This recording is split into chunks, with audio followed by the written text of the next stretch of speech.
நண்பா தளபதி தொண்டர்கள் எல்லாருக்குமே வணக்கம். இப்போதாங்க ஆட்டம் சூடு பிடிக்குது. நம்ம அண்ணா முதலமைச்சர் ஆன பிறகு நிறைய அதிரடியான நடவடிக்கைகள் அப்படின்றது எடுத்துகிட்டு இருக்காரு.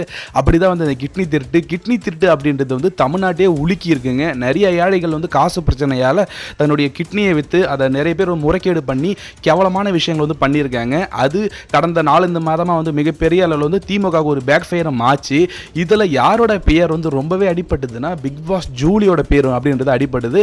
பிக் பாஸ் ஜூலி தான் வந்து நிறைய பேர்கிட்ட காசு வாங்கிட்டு இந்த மாதிரி ஏமாத்திருக்காங்க, கிட்னி திருட்டில் வந்து அவங்களுக்கும் தொடர்பு இருக்குது அப்படின்ற மாதிரி வந்து பாலிமர் நியூஸ் சேனல்ஸ்லையும் வந்து போட்டிருந்தாங்க. நிறைய விர்ச்சுவல் வாரியர்ஸும் போட்டிருந்தாங்க, நிறைய பப்ளிக்ஸும் வந்து பேசியிருந்தாங்க.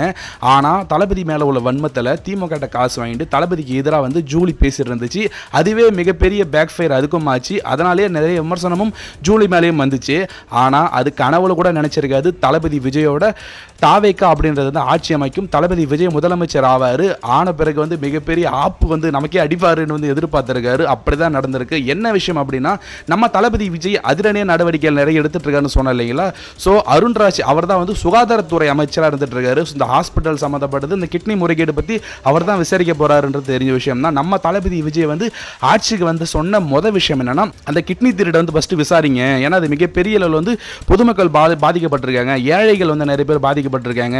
ஒரு சின்ன அமௌண்ட்டுக்காக வந்து அவங்க தங்களுடைய கிட்னியை விற்கிறாங்கன்னா எவ்வளோ பெரிய ஒரு பாவம். அந்த மாதிரி மக்களை வந்து ஏமாத்தி பிழைச்ச ஈனப்பிறவிகளை விட்டுறாதீங்க அப்படின்னு வந்து அருண்ராஜ்கிட்ட வந்து நம்ம தளபதி விஜய் வந்து சொல்லி இருக்கிறதா வந்து பேட்டியுமே வந்து நீ கொடுத்துருக்காரு அருண்ராஜ். அது மட்டும் கிடையாது, கிட்னி சம்பந்தப்பட்ட விஷயங்கள்ல வந்து ஈடுபட்டவங்கள நான் விடவே மாட்டேன், முத வேலையை அதுதான் விசாரிப்பேன் அப்படின்னு வந்து அருண்ராஜுமே வந்து சொல்லியிருக்காங்க.